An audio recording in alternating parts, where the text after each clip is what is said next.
getting hit multiple times coming out of that bike section. More drivers coming to blows.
Well, hello and good afternoon, everybody. Welcome back to Slow Motion Broadcasting, and welcome to Season 3 of 2025 for the Spec Racer Ford Weekend Warriors. This is round number 1 of this season, coming to you today from Interlagos. My name is Ron Maunz. Alongside me in the commentary booth is Charles Boshell.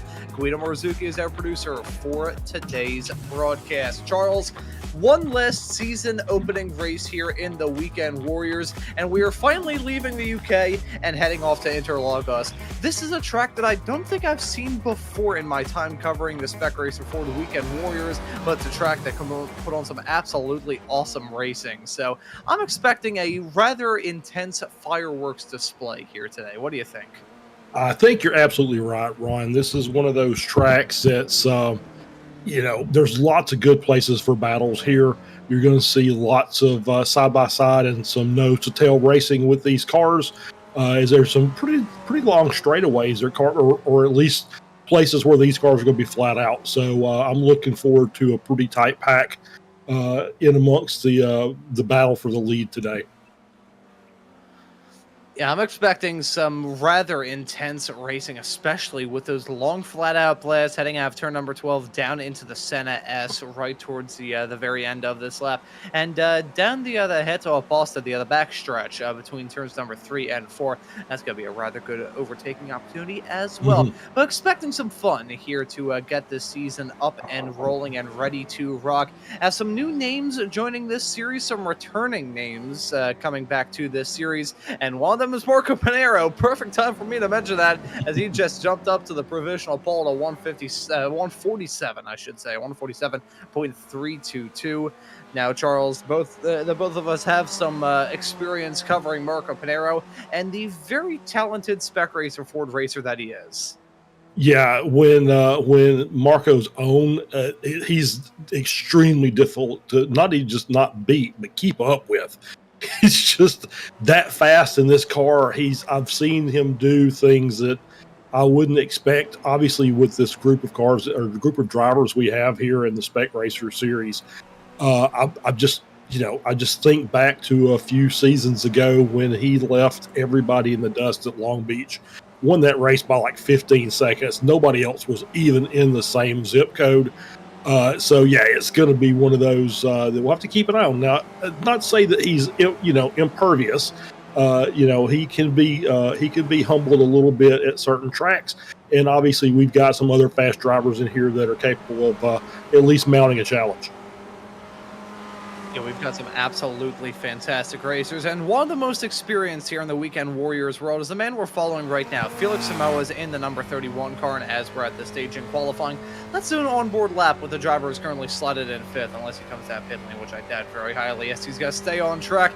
Here comes Felix, heading his way down that start-finish straightaway up the hill, about to head her way down into the Senna S, a downhill, slightly off-camber braking zone as he goes up to the provisional pole. Good overtaking spots, but also very easy to have your race end in tears, like Max Verstappen back at the 2018 Brazilian Grand Prix is a pretty good case of that. Coming out of the turn, trying to keep the momentum rolling down the hill through the Curva del Sol, through onto the back straightaway. Good slipstream spot as well. You can see clicking up to about 122 miles an hour now into the brakes into turn number 4. This Interlagos, this is a very tough section of racetrack to nail down. Good spot to go side by side in, but you really want to get it single filed out as you head your way up the hill yet again down into turn number 6, Ferradura. Very hard to go through this section of racetrack side by side. It's tricky enough single filed, let alone side by side. Hard braking zone down into turn number 8. You can see a little bit of rear locking there as Samoa tries to slide it into the turn down the hill through turn number 9. While the hardest corners are on this racetrack as far as I'm concerned. Got to keep that momentum rolling here in these low-powered SRFs and keep it strong down into turn number 10. Another hard corner to try and nail down. A good overtaking spot, but can end in tears rather easily. Now shooting back down the hill through the very challenging and very fast and very seemingly never-ending turn number 11. Now into Zhongzhou of turn number 12. The final real corner around this racetrack. Want to keep that momentum rolling. Want to avoid picking up a slowdown, which can be an absolute detriment to you if you pick that up heading onto this start-finish straightaway through turns number 13 and 14 right about now. This is a final turn, turn number 15 of this racetrack, and that will be a lap of Interlagos. A rather challenging and hectic ride here in these Spec Racer Fords, but I think it's a track that will put on some absolutely awesome racing from start to finish in this 40-minute long race. Yeah, absolutely. This is going to be a fantastic lap, and we're going to talk about the keys to the race today. Obviously, the first thing is be prepared for the bump draft, both giving and receiving. You're going to have opportunities to just basically put the cars together and go a little bit faster. Once again, you want to carry your momentum on this track. This is very much one of those tracks that you need to carry as much momentum through the corners and get the car back up to speed as quickly as possible. And then finally, it could be a drag race to the checkers. If we have a good battle up front, you may see them spread out 3 or 4 wide coming down that final straight to the start-finish line. And that's going to be and I think the fourth one is going to be, we're going to butcher these corner names simply because neither one of us speak Portuguese. So that's key number 4 to the race today. Yeah, I will say there's definitely some truth said there. And just I remember one time doing a broadcast over on Race Spot, and one of the head guys over there is actually was born in Brazil, and I Mhm. was trying to do some of the Brazilian corner pronunciations around here. I don't think I did too horrendously, but I wouldn't say I did very good either. So we'll stick to the corner numbers whenever we can. Nice to have some corner names though around this racetrack. And I will say, speaking of this race, Flavio Andalo in the number 13 car, the Brazilian, is your current provisional pole sitter at 147.044. Of course, they'll still have about 5 minutes and some change left to go here in qualifying before that timer officially strikes zero. And in these Spec Racer Ford sessions, we expect some good times right there at the end, as that was a very odd line through turn number one. I think that may have been, was that 23 car, I was believe, that, is yeah, who that I was saw. Scott Russell, I believe it may Yeah. have been, with Okay. Yep. 22. So that was interesting line there for certain in the New Jersey Turnpike car. Yeah, I will say I have seen interesting maneuvers like that done on the New Jersey Turnpike myself. So hey, not the first time I've seen that with a New Jersey Turnpike sign in the area. As we look at some of the other racers here in this grid, here is the driver that I want to keep tabs on all throughout this season. It is your current P2 qualifier and Spec 1 racer now, Eric Luke, the reigning Spec 2 champion, makes this step up after a dominant run last season, taking a lion's share of the victories, moving up now into the top class here in the Spec Racer Ford Weekend Warriors, and with one driver goes the other, Mr. Joshua Wilkie, dropping back now down to Spec 2 and looking pretty good right now as he's your current top qualifier of the Spec 2 racers. But getting back to Luke, that's going to be a real good storyline to follow all throughout this season because he was quick throughout season 2, I should say, of 2025, and expecting the same here in season 3. Yeah, absolutely. He had a great season last season, and no, as I always say, no good deed goes unpunished. He gets the championship and the promotion up to Spec 1, and doing a good job so far. Obviously, early days yet. Sitting up there in P2, and hey, there's our buddy Mr. Yorgmani, the janitor himself, coming back to grace us with his presence, setting a pretty good time, P14 overall, third in the Masters class. Once again, the aforementioned Marco Panero sitting at P5. And I'm just kind of looking, we've got 15 cars within a second of pole. And that's going to tell you everything you need to know about what this race is going to be like. Basically, anybody from about 1 second back is going to be in the draft, and so that's going to make that front pack, unless we get some kind of incident that kind of splits them up. That front pack is going to be really, really tight, and it might make for a very exciting 40 minutes. And, speaking of incidents we may have at the very start of this race, I don't really have a good feeling about turn number 4, if I'm being brutally honest. I think turn 1, heading off through the Santa S at the very beginning of this race, is going to be tricky as well. A reminder to anyone who hasn't tuned into this series before, we do have standing starts here in the Spec Racer Ford Weekend War. Why did I say standing starts? I meant to say the opposite. We don't have standing starts here in this series. Clearly, the English language is not my strong suit already on this broadcast. But rolling starts here in this series got keep a lot of momentum rolling down into the first few corners, and with that, probably going to have a bit of a stack up down into the turn. But I think turn 4 will be the other real trouble spot for these racers right at the start. Want to make sure you can get to the end of that first lap. I think if you can clear that first hurdle, you're gonna be feeling quite good. Yeah, we've seen it. I mean, basically, if you just go back and think about a couple seasons ago, the battle between Hamilton and Verstappen going into turn 4, even the F1 guys can occasionally get that wrong. It's a hard 90-degree corner downhill all the way through, and it's just such a tight corner. It just seems like it tightens up on you as you're going through. You don't really get a lot of runoff area without taking the off track, which may be the wise move if you happen to be side by side going down through there. So yeah, 4 is going to be tough. Obviously, I think the Yun Sao is going to be difficult as well, because just of the way it's going to be lined up, because that's going to be your exit out onto the front straight. As you can see, the pack, the car's already starting to work that draft a little bit. So yeah, there's a couple little corners that we're going to have to deal with, and we'll probably end up talking about quite frequently as this race goes on.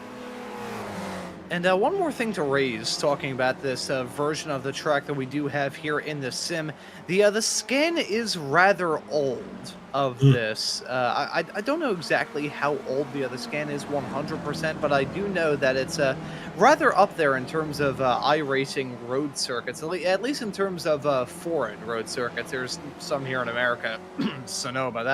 That's one that I'm very looking forward to. I thought it was going to happen this season, but I think it's actually next season when we're getting the new build of Sonoma, and frankly, that track. Yep. Ooh, I mean, we are going to be visiting that a little bit later on this season, I believe. I believe we're going to be heading there for both the Formula Vs and the Formula Fords. So it'll be nice to get that new refreshed version of Sonoma in here in the sim in a couple of weeks. And on the subject of that, I think it might be a nice segue to talk about the schedule that we've got here for season number 3 of 2025 here from the Spec Racer Ford Weekend Warriors. That'll transition us perfectly into the end of this qualifying session. Obviously, getting things up and rolling this week at Interlagos. Going to be running at the Red Bull Ring in 1 week's time, so a double feature there with the Formula Fords running at that exact same track the same day.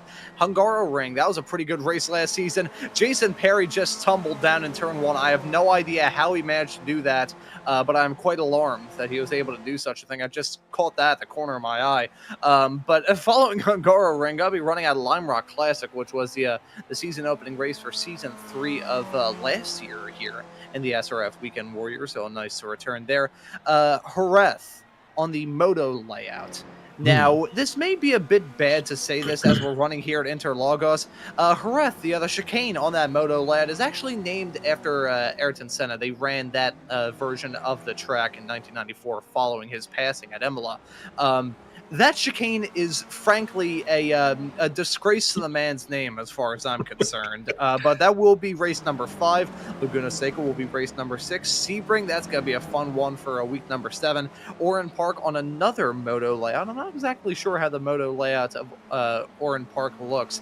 May have to do a little bit of research during the show. Magny-Cours on the Grand Prix layout, Road America, Long Beach, and then the one that I am... I certainly have some thoughts heading into will be Navarra on the other medium speed track, which I think is the best layout of that track because it doesn't use the top end, which I think has such bad flow that it probably would have gone jumped at a rap battle. But that will be the final race of this season, and looking forward to seeing what the action will bring here for season number 3 as the action is about to come to a close here in qualifying with Flavio Andolo still on the pole. Yep, absolutely. And just to go back to kind of reiterate, talk about something you were just talking about there with the tracks. Navarra, if you're familiar with Barcelona, Navarra, very similar as far as configuration, as far as the cornering and the elevation changes. It's a very similar track to that. I think all 3 of those Spanish tracks we have on the sim were designed by the same guy. So they all have a very similar feel to them. So it should be make for an interesting race. Yeah, I don't know about Oran Park either. I'm not really a big fan of that track anyway. But I do remember the race we had at Magny-Cours last season, and that will be a good race. We were there last year, ended up being a fantastic finish there, and I think we'll see the same thing again. Yeah, I'm looking through trying to figure out exactly what the other Oran Park moto layout will intend. I'm looking at right now. Oh, okay, so they just added in a small little lump between turns number 3 and 4. They added in another turn in there. Anyways, let's oh boy, that's like a little bit of growth there. I'm not really sure what to think about that. Let's take a look at the starting grid here for this race. Oh boy, Flavio Andolo will start this race from the pole position. The Brazilian in the number 13 car, grabbing the pole at his hometown track. Just realized we've got basically a full formation lap, so I can probably take my sweet old time with this. Eric Luke, your reigning Spec 2 champion, will start this race in P number 2. Kane Latsky will start in 3rd alongside Felix Samoa's in 4th. Marco Pinero will start in P5 alongside Jason Green in 6th. It's Josh Wilkie grabbing the Spec 2 pole position, starting this race in the 777 car, fittingly in P7. Sulal Shutwi will line up alongside him in 8th. Jeff Fritcher and Antonio Reese will make up an all-Masters row 5, rounding out your top 10. Yeah, Daniel Wood will start in P11. Philip Berry starts on the outside in P12. Dirk Braun, 13th. Jason Perry in 14th. Jorg Monty starts 15th alongside Tom Gradwell, another Masters driver, in 16th. Kevin Adrian starts in 17th. Jesus Rodriguez starts at 18th. Josh Justice in 19th. Joaquin Osbeck starts in 20th to continue on. Scott Russell starts in 21st. Adam Bradshaw starts in 22nd. Andrew Love, 23rd. Dan Witzak starts in 24th.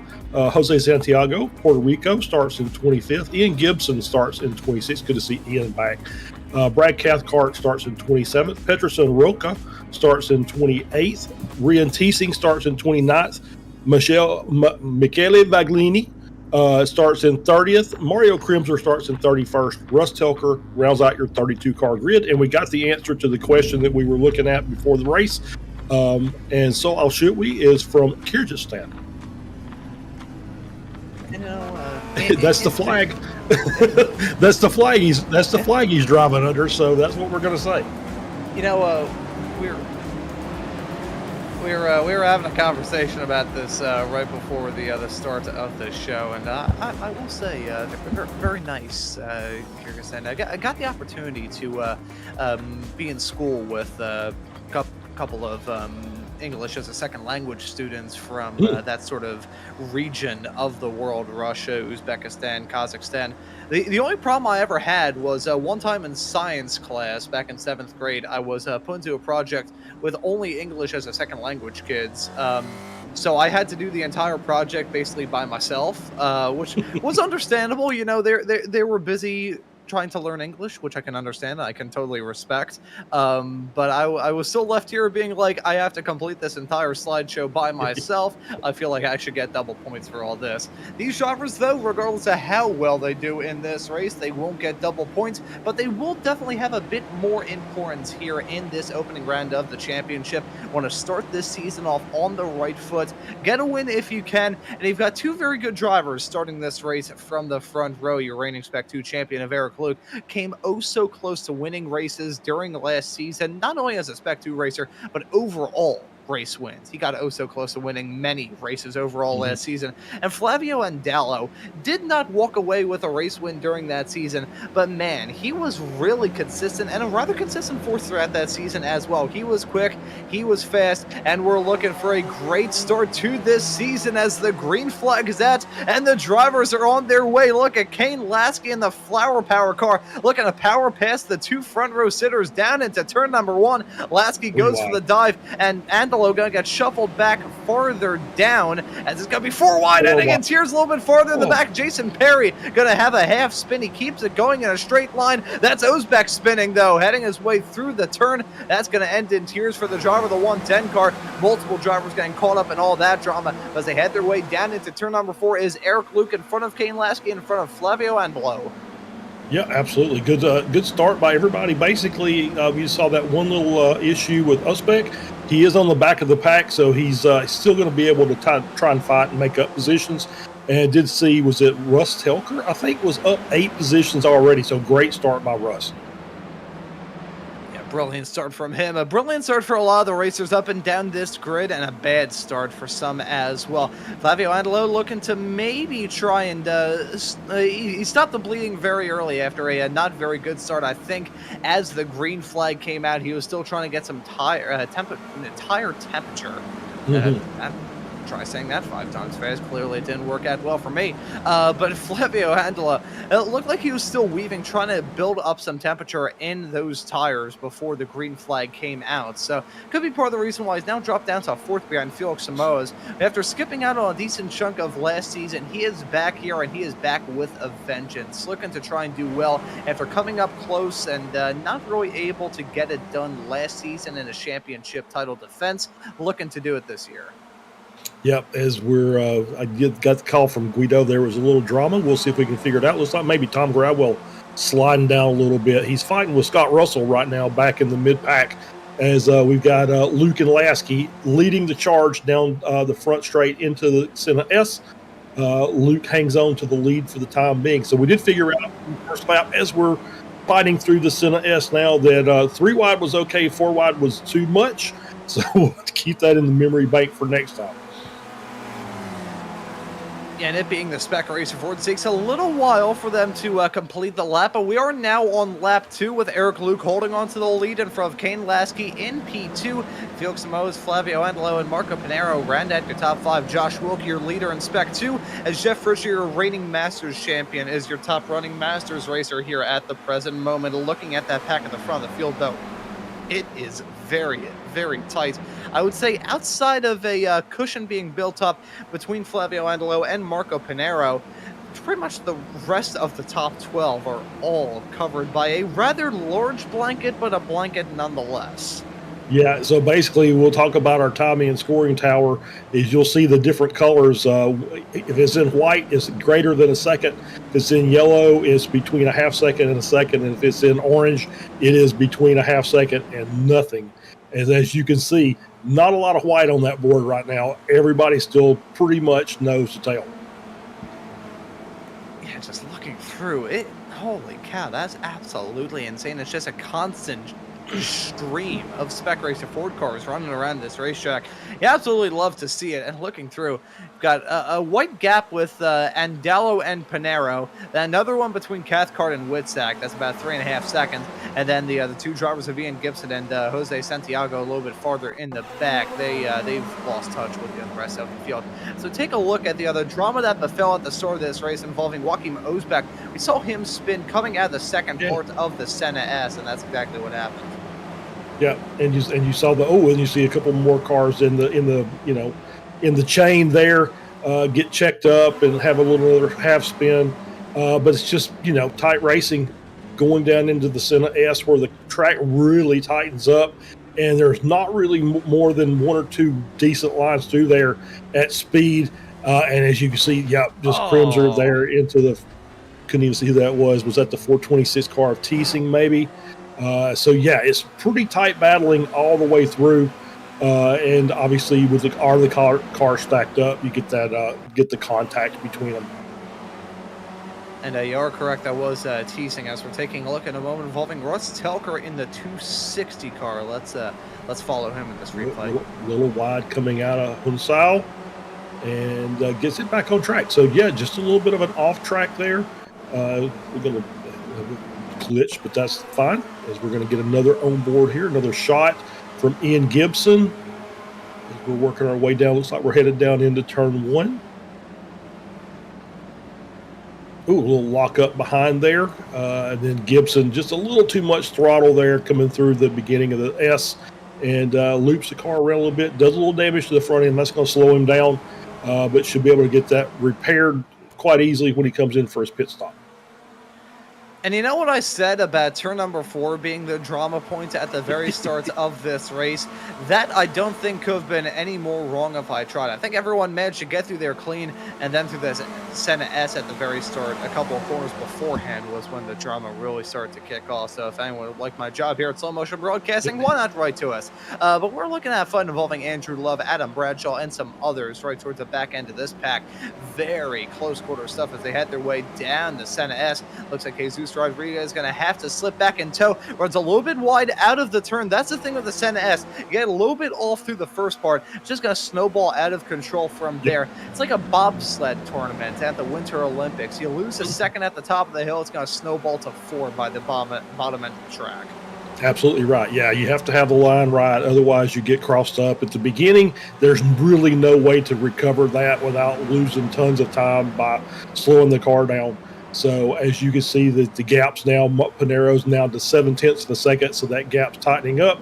There's a little gap forming there between Dan Wood and Phil Berry, but as they're working their way through this technical section here, no real gaps down until you get down to P14. Yeah, it is just absolute man. You know, I have been campaigning for this for a while. I would love to see a Spec Racer Ford race on an oval. That would be pure unbridled madness. I'm not sure whether it would be best on like a giant super speedway. I feel like a track like Martinsville or something like that would be absolute insanity. I would feel bad for our producer, Mr. Guido Marzucchi's graphics card, though, because his PC would probably sound like a plane taking off as looking at these drivers battling hard. That's a fight involving Sulal Shut Shuckley, Josh Wilkie, and Jeff Fritcher. They've got your P7 runner overall and your P7 of the Spec 1 racers involved in a battle with your Masters leader and Spec 2 leader. This is going to be close quarter stuff as they head their way down the start-finish straightaway. Al Shuckley getting the bump. Wilkie, though, swapping sides down the inside, going to stick a 3 wide. That's a gutsy move if ever you see it, and he makes it work. Fritcher with a bit of a sideways snap out of the turn, going to cause him to lose out on some time, and maybe even the Masters lead to Antonio Reese. He's right there within striking distance, but Reese going to have a challenge on his own hands with Daniel Wood right behind the 28. Yeah, that was a great move by Wilkie. Took the inside and saw the bump draft, and I don't think Al Shuckley was not necessarily keen to accept that bump from Fritcher. As we see, we talk about him, and then we see that happen. So he's going to lose those positions, have to try all over again. He's kind of boxed Reese in a little bit there, but Reese working his way around the outside and working their way up through Ferradura and into turn number 7. No, contact being made yet again. I think Phil Berry got a piece of that action as well. Again, very good reason why I usually try not to mention Josh, because when I do, he gets absolutely roasted in these races. That is such an unfortunate moment. I think it was actually himself and Daniel Wood that made contact through the turn. Not a big tap, but it's just enough to give damage to the front of Wilkie's car and cause some drama a little bit farther behind. Oh boy, we're hearing from our producer, Mr. Guido Marzucchi, that it was Antonio Reese that was involved in the tap there. Regardless, though, that was you hate to see that for all of them. Yeah, you do. It was a good run, and just simple. Not really much to that. They're all going to continue racing, so he's going to have a little bit of work to do. He's right in front of Wilkie's right in front of Monty. At this point, as we see the lockup going down into the corner, was that Narrow making a move? Yeah, nice move. Had to lock the brakes up a little bit, but was able to get up to P4 over Andalo, and so he's working his way forward. And as we take a look at these drivers still close at the front of the field, we'll circle back to that moment. The other driver I was referring to in Daniel Wood making contact with Wilkie, he had to dip down into the grass to make evasive action. As look at 4 wide, not 4 wide, 3 wide action with 4 cars covered by nothing down the backstretch off into turn number 4. Holy cow, they managed to get that somewhat squared away there without any sort of major incident. That is absolutely absurd, the fact they were able to get that road up down to the turn. Yeah, you were talking about turn 4 being a trouble spot. It's starting to become that way there, Ron. I think you were right on the money. So I think the later we get in the race, the more battling you're going to see through that corner, because you can absolutely slam the door on somebody there, and it's not going to be very, very easy for them to make a comeback, as we see Wilkie taking it really tight against Phil Berry there into that corner. As we're back up to the front of the grid, Eric Luke's still hanging on. Lasky just in second. Samoas, Panero, Andalo, Jason Green, and Al Shuckley are starting to jump up to that group. So we're about to have 7 up here in this front group battling.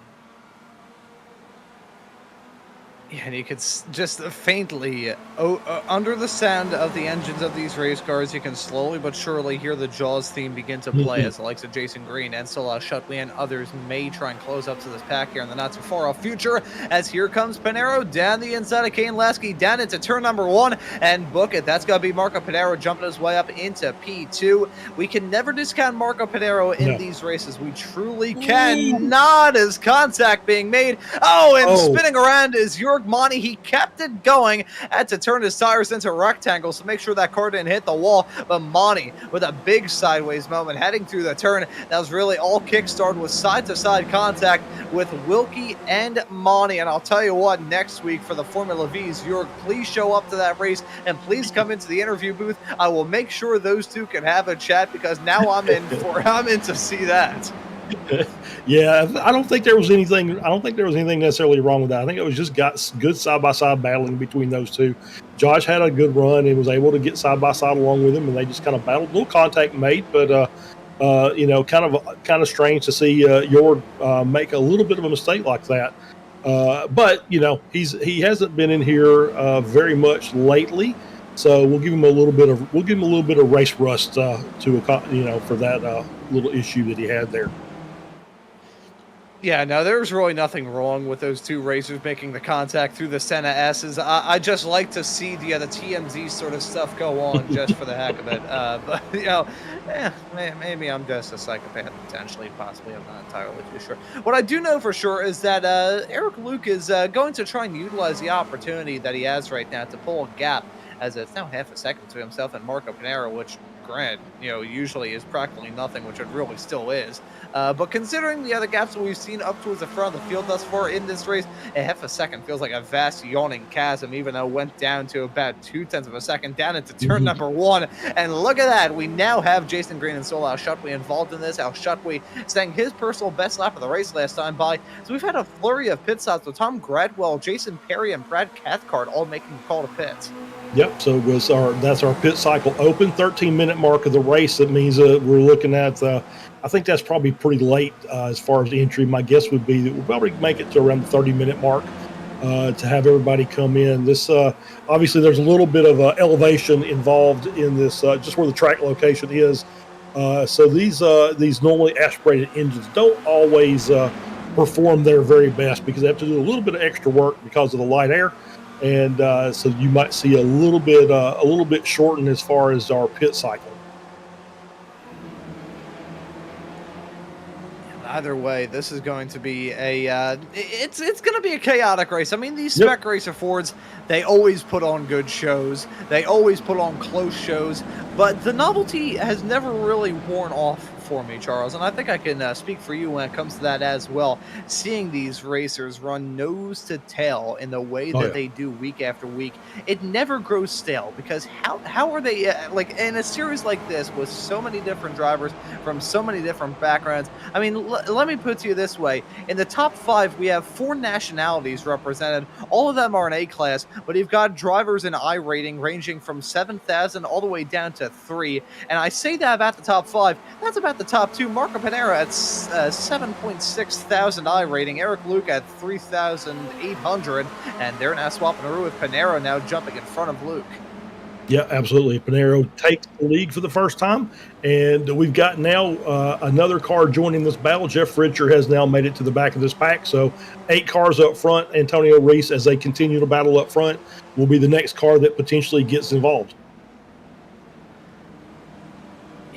Simply put, once we start to see these drivers really battle hard, there's no telling how big that pack is gonna get, as that's Dirk Braun in the 525 car, I believe, spinning out of turn number 2. There he is, trying to get that car back up to speed. As here comes the pack of rain testing. Rocha and Russ Telker gonna blow his metaphorical doors off as he has his way on the back stretch, still trying to keep that speed up and rolling. Compared to the Formula V's that he can catch on Saturdays here on Slow Motion Broadcasting, these Spec Racer Fords have about 15 bajillion times more power as it feels. But these cars, they are not exactly quick race cars either. So when you have a spin and lose out on a bit of momentum, there's no genteel way of putting this. You are screwed. Yep, pretty much. You're a sitting duck, as it were. It's just, these cars, like we talked about, they're very much momentum-based cars. You want to keep the momentum in the car. It's not like you're jumping into a GT3, which will do 0 to 60 in about 3 seconds or somewhere in that neighborhood. These cars take a while to get builded up, and so you need to keep it going as best you can. As we've got that nice train forming up here at the front. And just going to take a little bit. We'll see if anybody up front starts making moves, trying to jump positions, or if they're just content to stay in line for the time being. We'll be coming up on pit stops to see Lasky looking to the inside. And he's not going to force the issue, but we do have the car on the outside of Felix Samoas, who's going to take advantage of Lasky jumping out and taking over P3.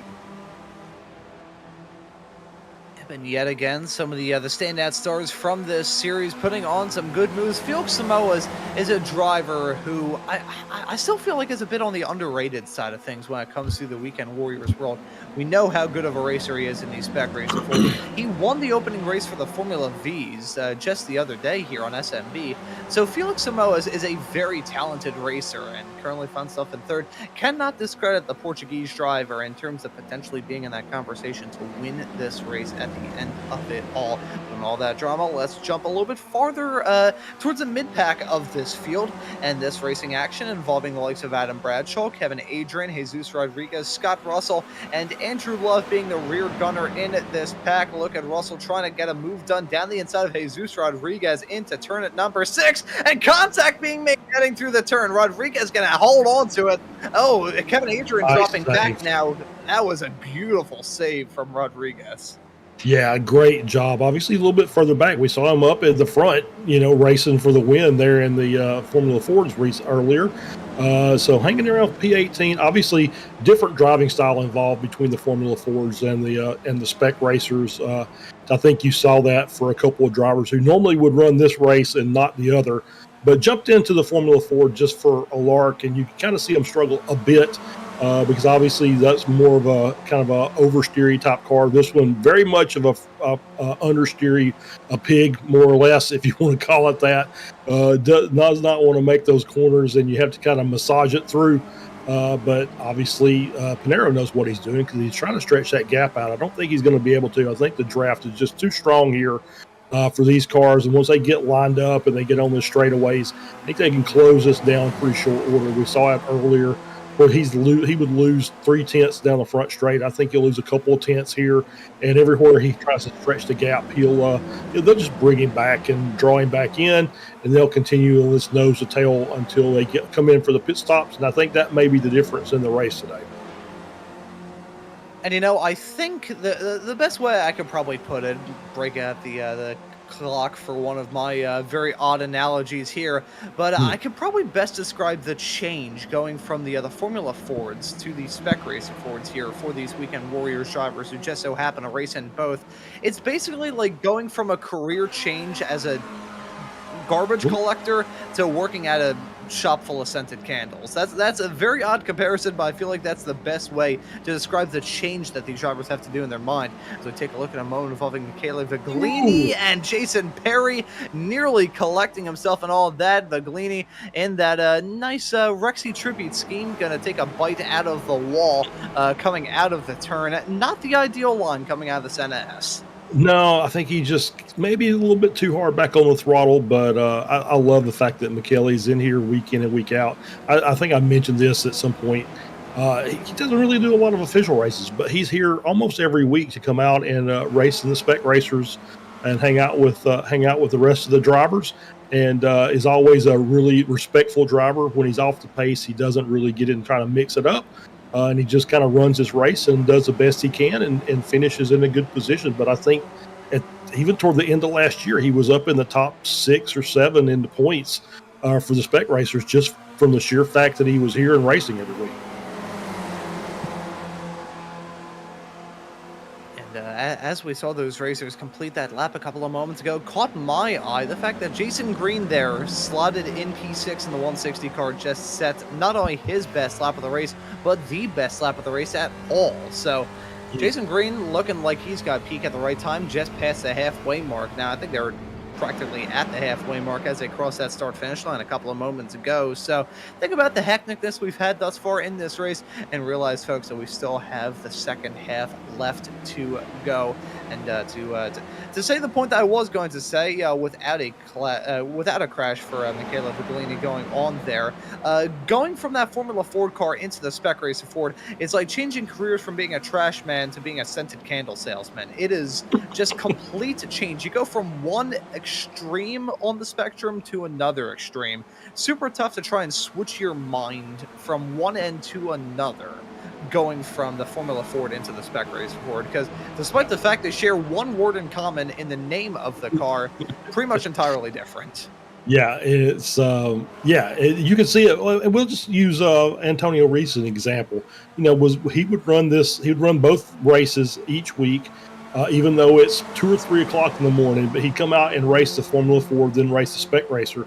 And the season he decided he was only going to focus on the Formula Ford, he wins the Masters class overall. So I mean, so you can absolutely see that the time it takes to transition between the two cars, and if you just focus on one, you're going to become much more consistent with the car that you chose.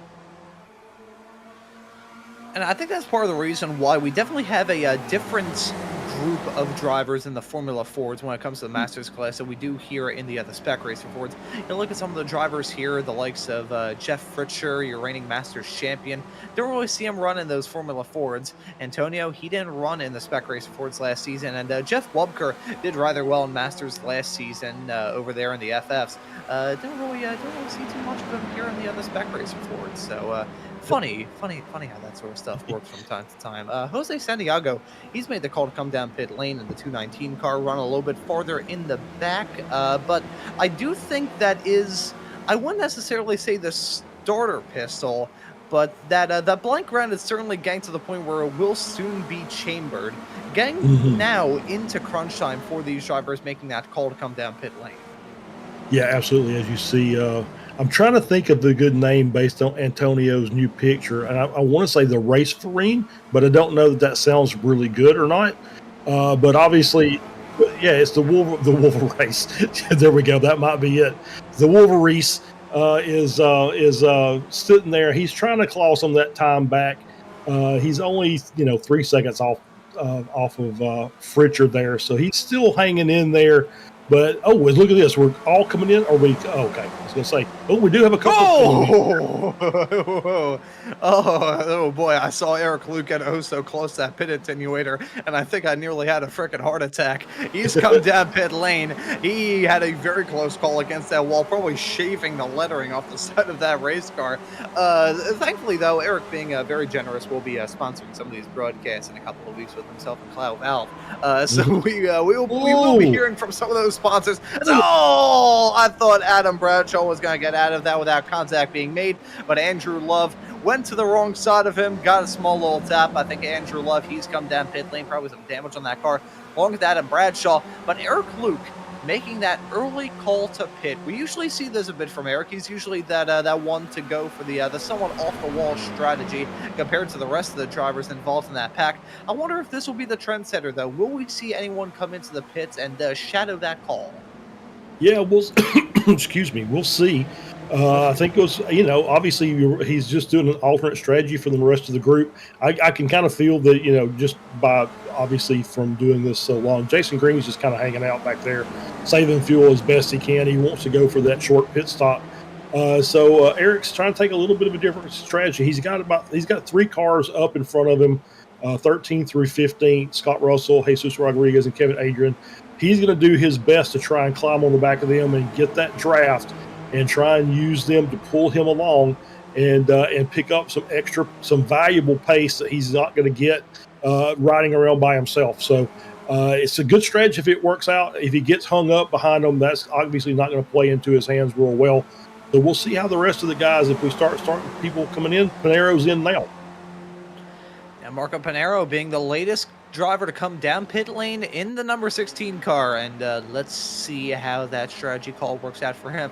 Following Petrus and Rocha in the number 49 cars, he heads his way down into turn number 8, runs off into the grass. Have a bad feeling about that, and sure enough, it is a spin coming out of the turn.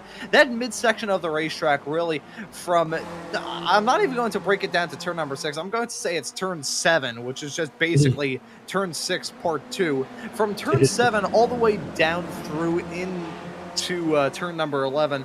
That section of racetrack in certain cars feels rather smooth, and others it can feel quite clunky. And I have a feeling with these Spec Racer Fords sending a bit more towards understeer, it can definitely feel a bit on the clunkier end here in the SRF.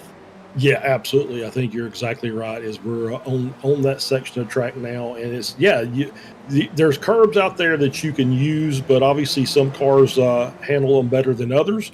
As you can see, Samoa's here in the lead, Lasky in second. So it's basically all how you have the car, how the car is going to deal with it, or how you can deal with it as a driver.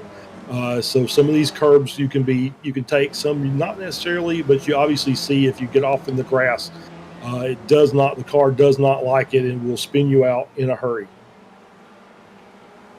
I feel like the Spec Racer Ford is in that certain subsection of cars here in the sim that will just say to a driver who drives them a little bit out of line, like, no, don't do that. I'm going to put you in the wall and you will learn your lesson. I feel like the Spec Race Ford car is definitely one of those, as Felix Samoa is now making that call to come down pit lane. So Shutway actually going to follow him in suit as well. That was very, very quick. I think Sola Shutway may have just picked up a pit lane speed penalty. That's going to be a big kick in the shins for him. I will look for further confirmation to see whether or not it is a pit lane speed violation penalty thingamabobber from him. Survey says we're going to wait for a couple of moments. Once that black flag graphic truly appears, usually takes about 30 seconds for that to take place. Haven't gotten confirmation of that yet. Keyword being yet. We will wait for further word here in a couple of moments' time, but that looks very, very close. Another case here in the Weekend Warriors of a car that does not have a pit lane speed limiter. You can't just hit a button and be good to go. So you do usually have some pit lane troubles, but another one coming on pit entry at basically terminal velocity. Not seeing any black flag from Sola Shutway. He only spent 3 seconds down pit lane, though. Well, stopped in his pit stall, I should say. So some chicanery may have been afoot there. As we take a look at a moment involving Josh Wilkie, things going from bad to worse for him. Yeah, let's see old Josh here as he comes through turn one, loops the car around, keeps it off the wall, so that's good.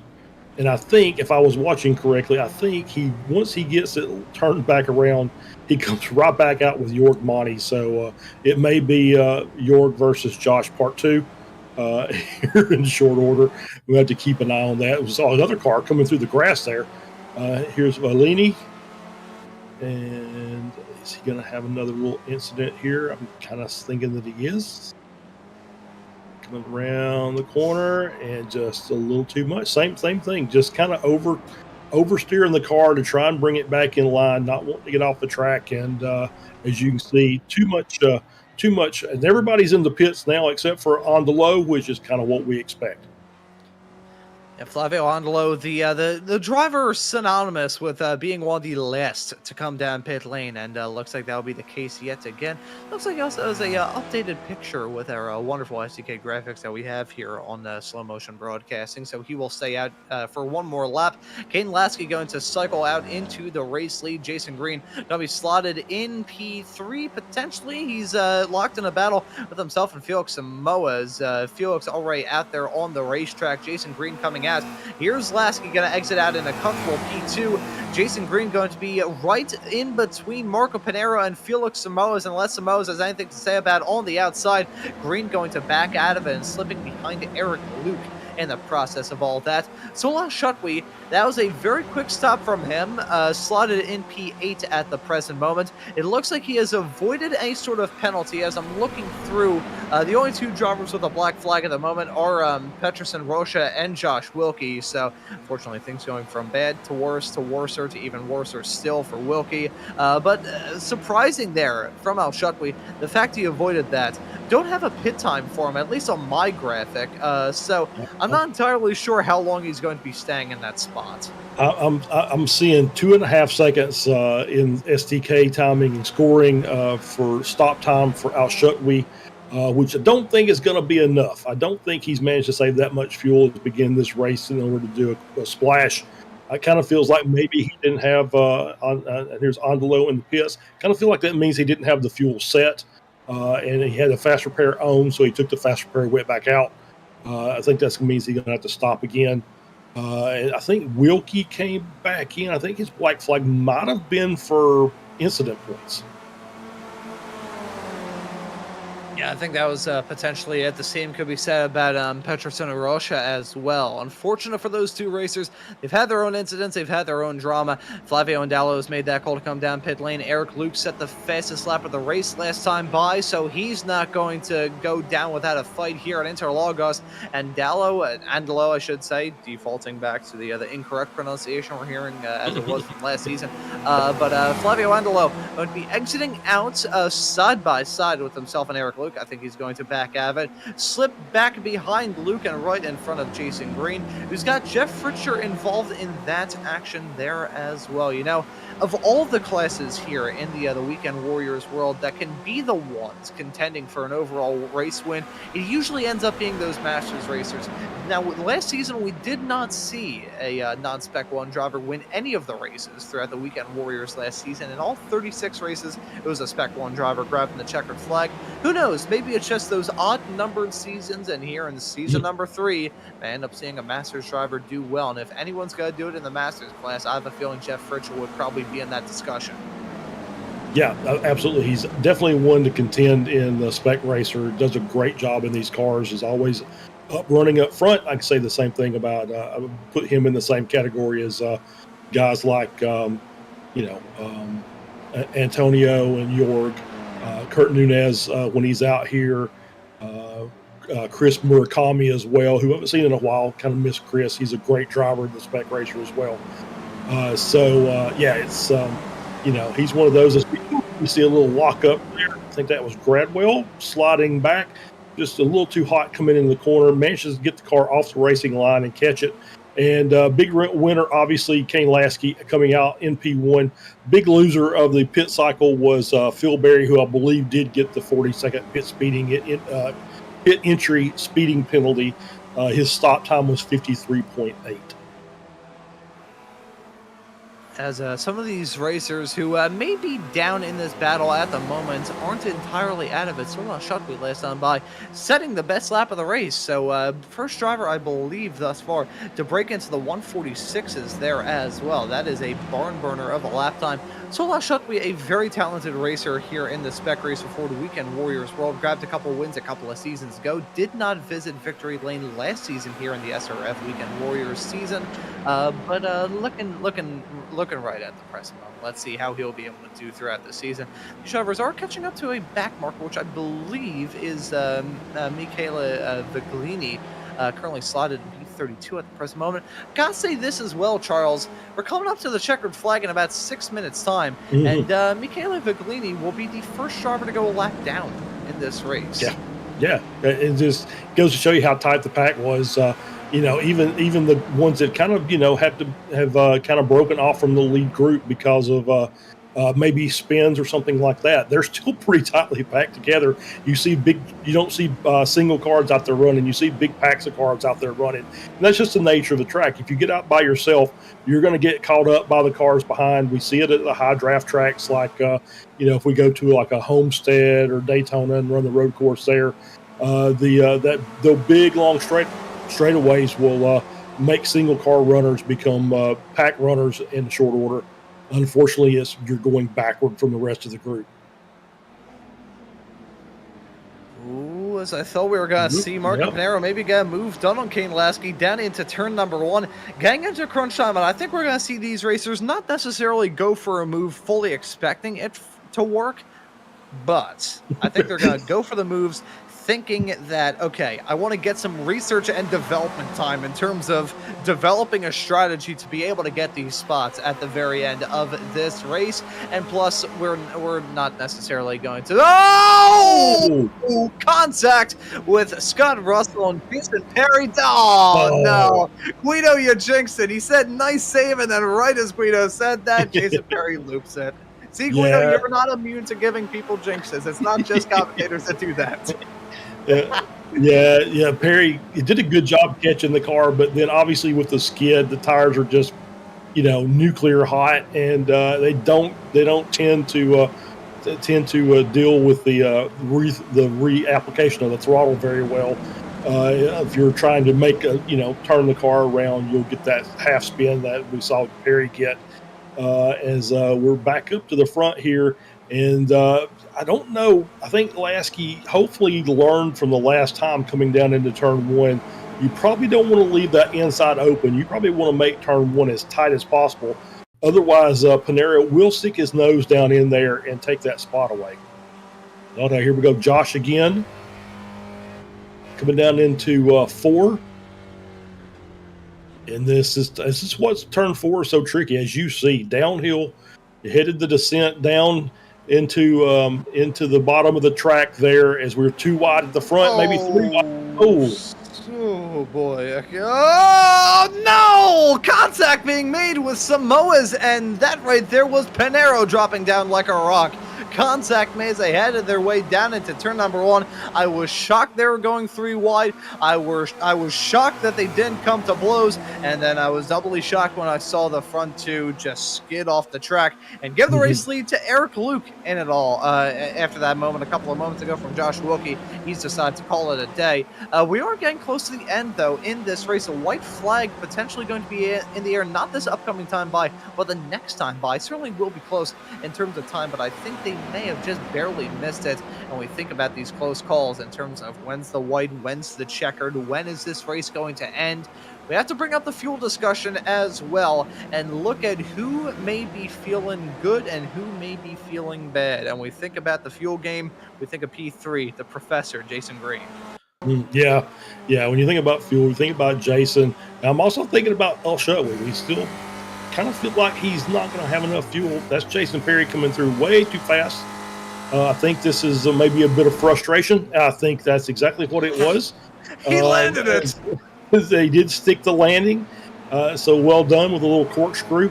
I think that's just frustration. Came down through and just barreled through the pit lane. That might get a talking to by the stewards after this is all said and done. So we're going to say 2 laps ago at the line, but it's going to be very, very tight. Nope, white flag.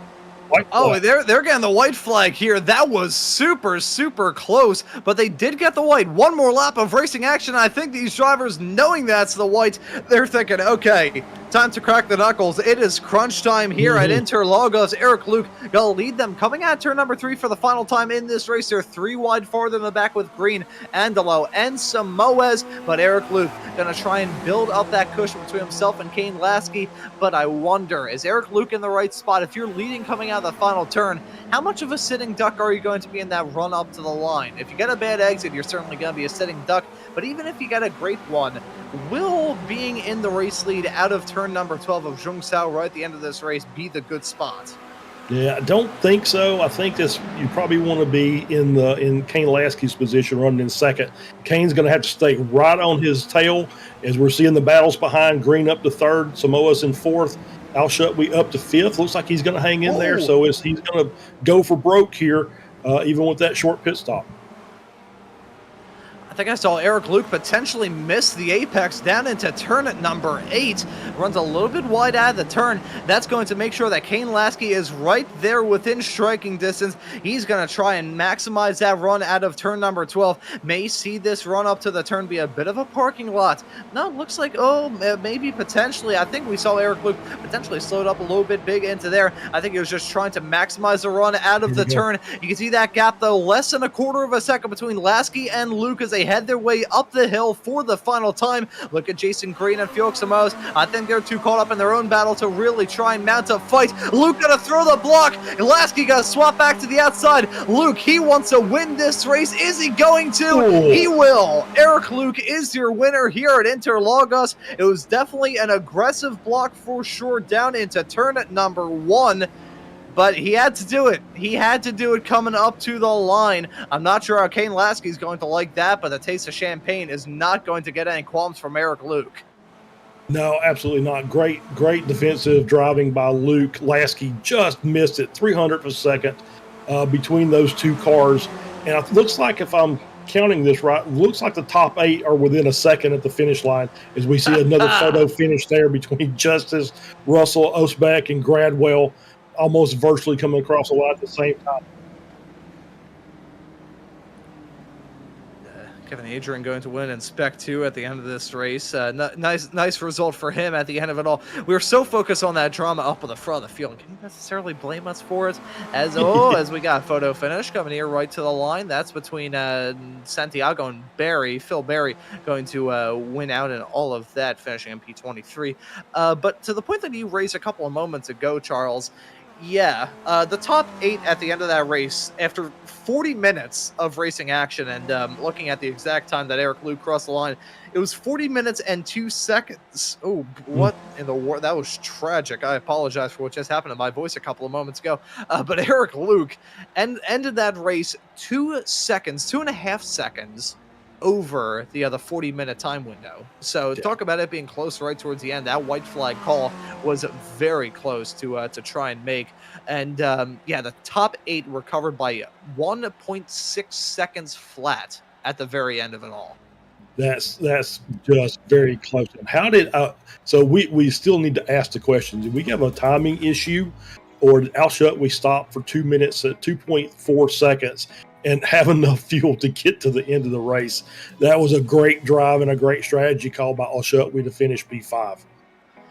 I think our I think potentially our timing may be a little bit screwed up when it comes to all that, because from my end it said that he did not make a single pit stop. He had no pit lane, had no pit lap, had a pit lane time of 32.13 seconds, which incidentally was exactly the same as Felix Samoa's, and I have no pit time for him. So not entirely sure what the deal was there. Is we're going to take a look at this moment here for Sol Shutway entering down pit lane to see exactly how long he stayed stopped.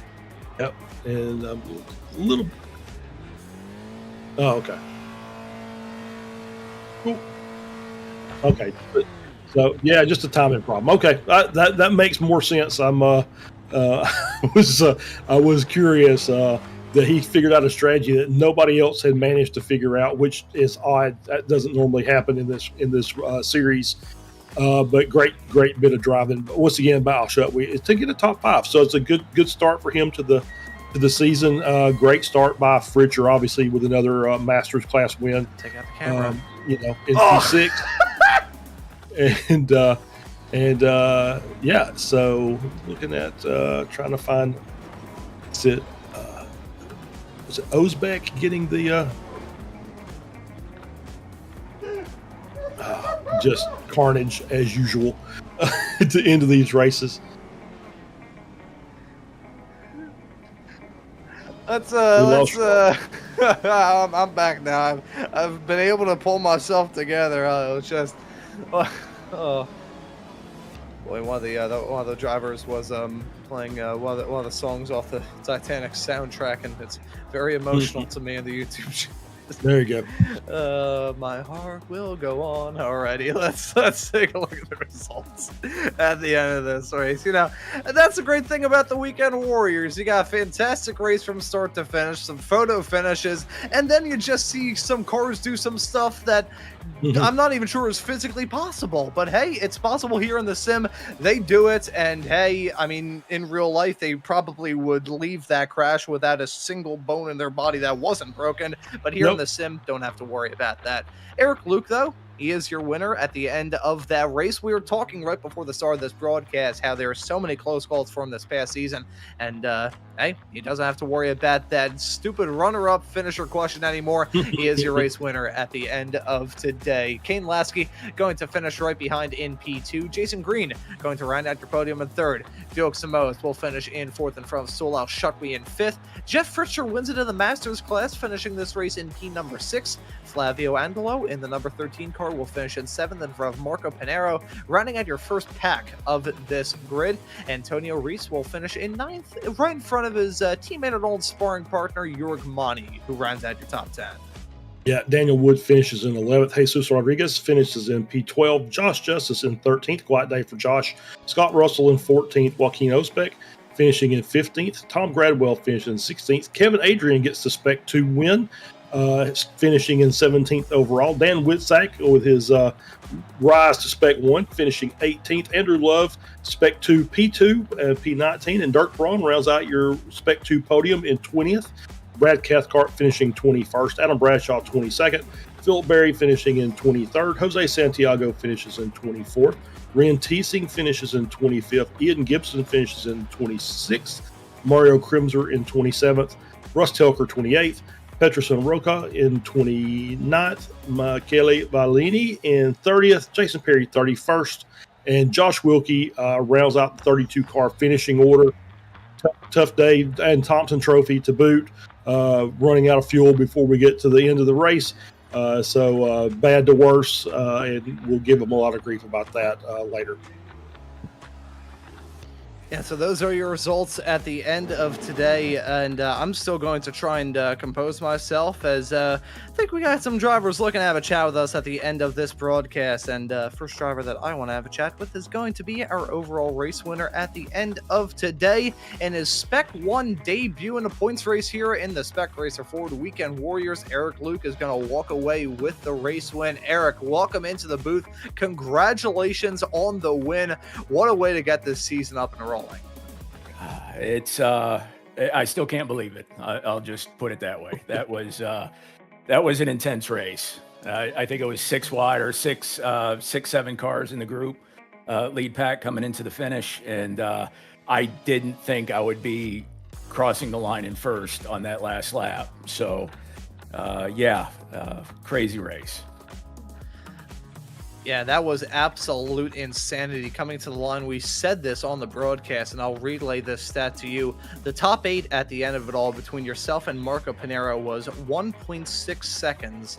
In most real-life racing, that's usually the gap between, like, the closest 2 cars. Here in the Spec Racer Ford Weekend Warriors, so that's the gap between the entirety of the top 8. How were the nerves coming to the line at this race? So the start was very interesting because I didn't think I would find myself up front at the start of the race, and I just tried to put my head down and rip out fast laps, knowing very well that you could pretty much be passed at will coming down the front and back straight. And we all played kind of nice, and I was just kind of decided to pit early. I know I could turn some fast laps solo, so that was kind of my game plan, and ended up coming out in 4th or 5th.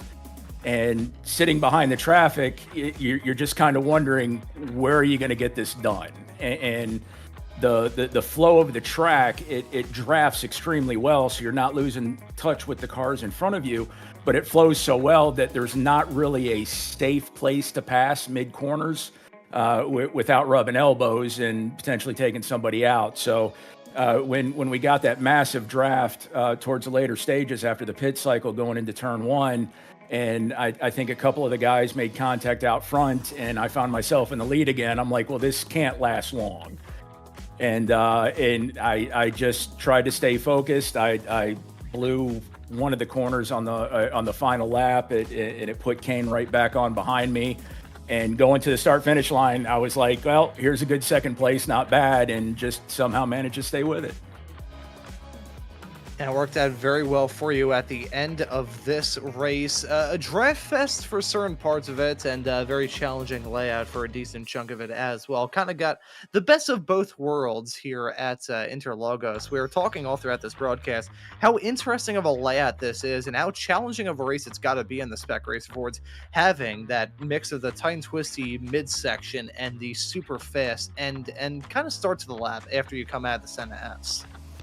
The nature design of the course is you'll get this, like you said, this mix of medium speed and slow speed corners, but there's enough real estate between those corners that even if you can get the perfect entry and get the perfect drive coming out of the corner, you still got the guy in the draft behind you. So it's almost impossible to lose somebody unless they just make a mistake. And that's one of the challenging aspects of this car, or of this course in this car, is trying to manage limiting the mistakes so you stay with the car in front of you, while if you're in the lead, trying to manage the cars behind you as well.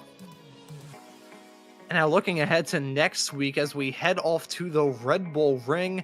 That was a pretty happy hunting ground for you last season here in the Spec Racer Ford Weekend Warriors. So what are your thoughts heading into it now for season number 3? I'm excited to head back to a track I did well last season, and just kind of hope I can keep the momentum going.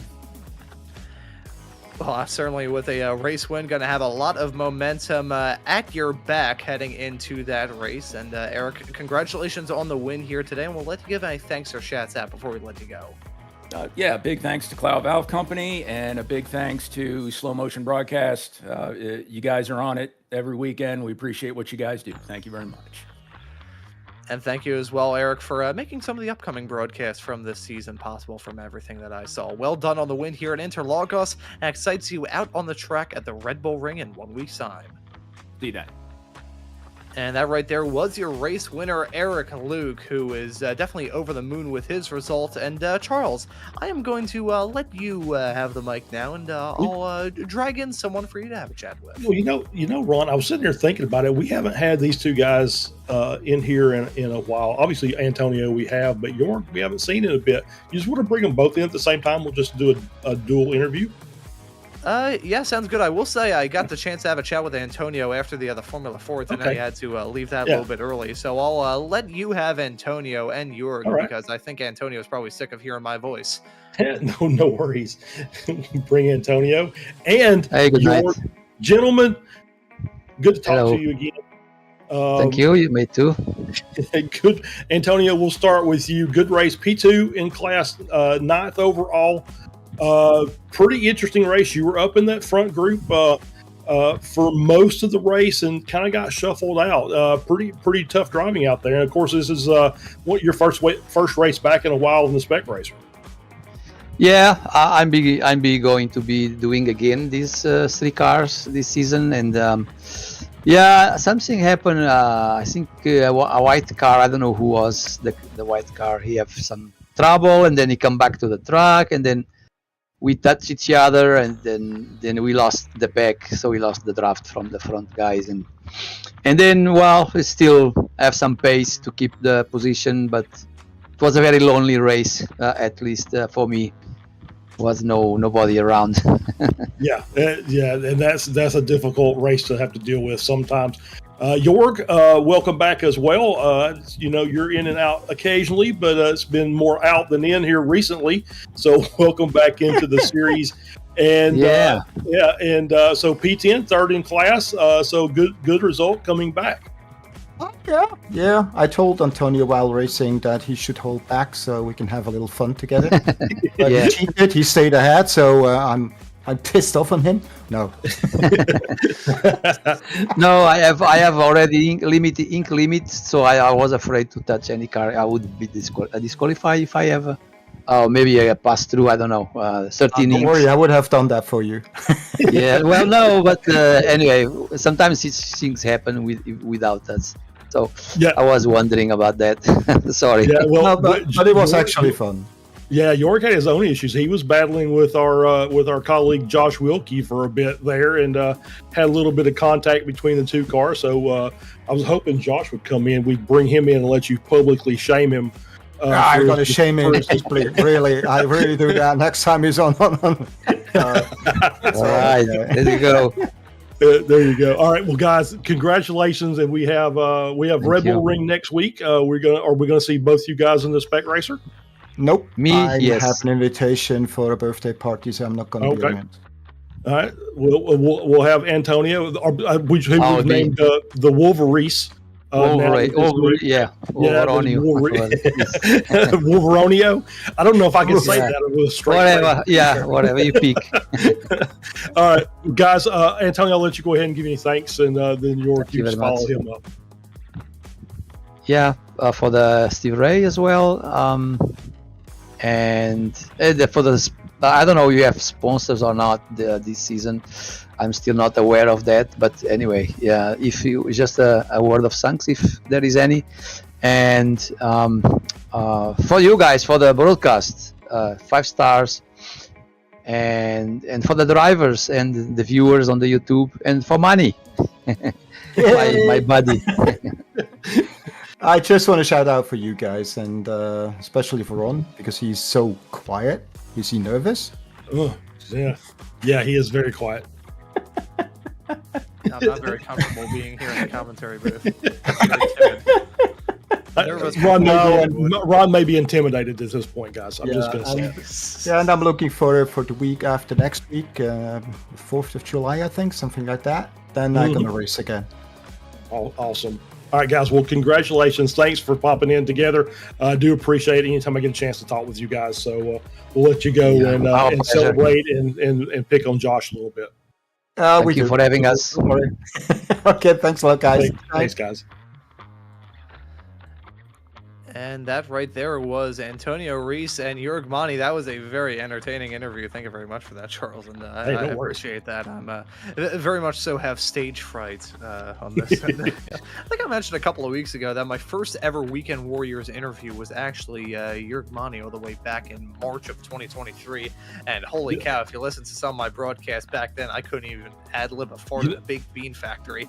You know what? It might have been mine as well, just to be fair, because when I first started, I didn't really do a lot of interviews, and I just kind of worked my way in. And of course, being an old guy, I always kind of lean toward the Masters drivers.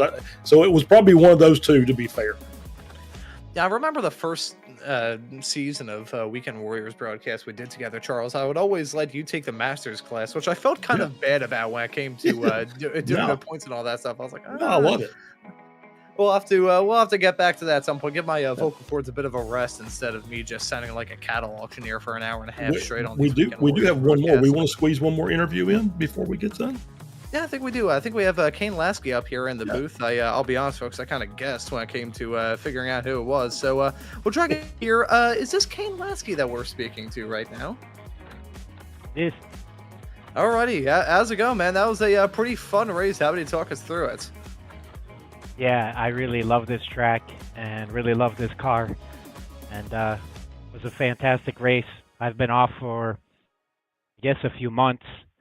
And yeah, so I was pretty happy that I had the pace.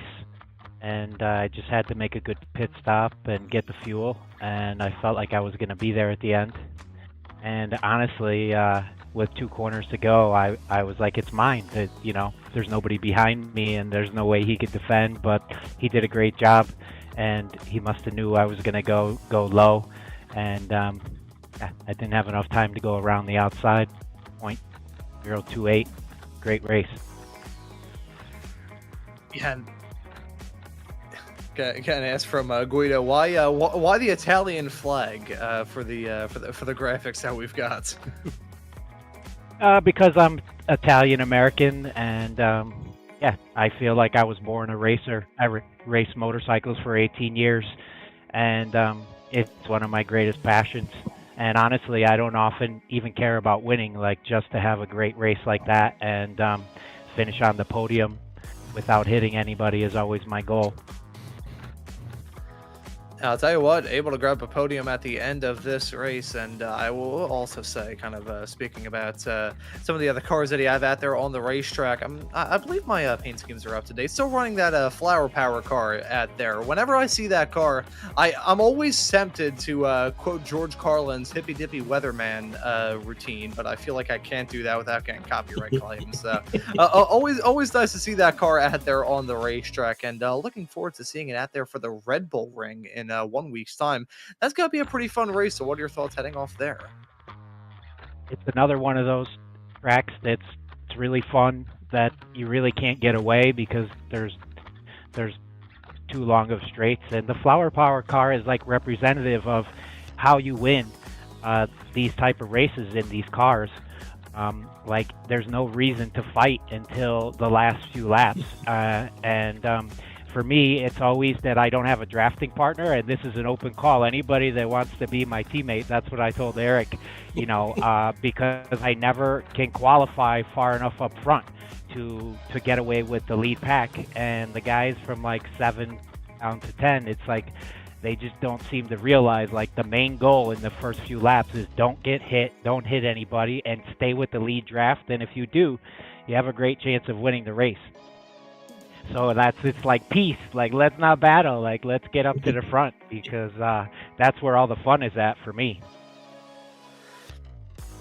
Mm-hmm. Yeah, just echoing exactly what Guido said in the production truck. Very wise words there, Kane. Always nice to see you out there on the racetrack, and looking forward to seeing you out there for the rest of the season, man. We'll let you give any thanks or shouts out before we let you go and celebrate this P2 here today. Thanks to Stevie for all the work he does to put on these amazing leagues. It's my funnest thing to do on iRacing. And thanks for you guys for covering the broadcast every week.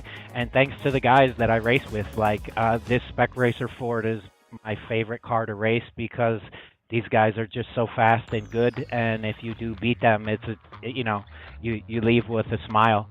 So I really enjoy racing with all the guys, and I hope to see everybody again next week. And hoping to see you out there on the racetrack as well, Kane. Congratulations on the P2 here at the end of this race at Interlagos, and looking forward to seeing you out there for the rest of the season, man. Thank you for joining us. Thanks, guys. Have a great week. See you later.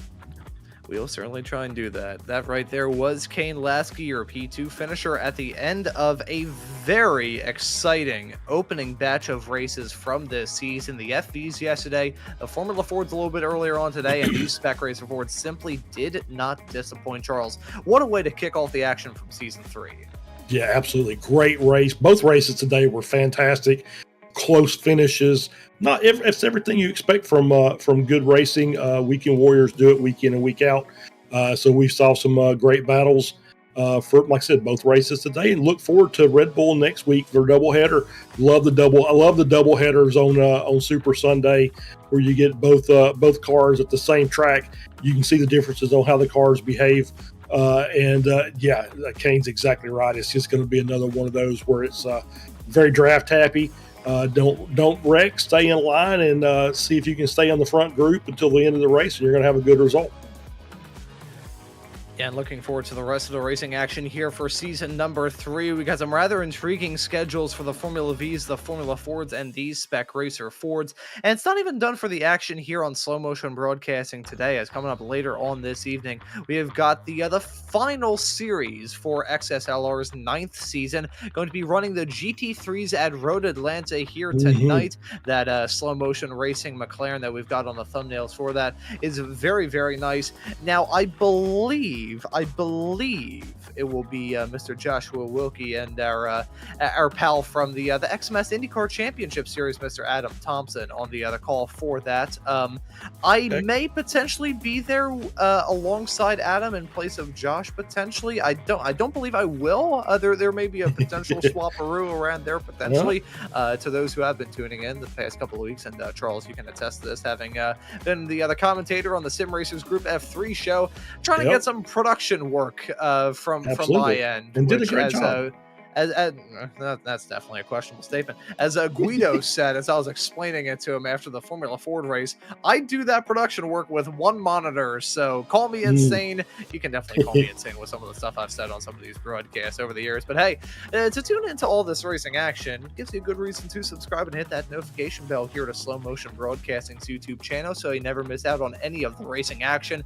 Got a lot of stuff here for season number 3 of 2025, and so happy that all of you can be on board for yet another season of Weekend Warriors action. But as for this broadcast for round number 1 of the Spec Racer Ford Weekend Warriors at Interlagos, that will just about do it. And so, for myself, Ron Maunz, Charles Boshell joining me in the commentary booth, and Guido Marzucchi doing a wonderful job as always, working the cameras and the graphics inside of the virtual production hauler, I say thank you all so very much for watching this broadcast here on Slow Motion Broadcasting today, and we hope to see you all wherever it is in the not too distant future.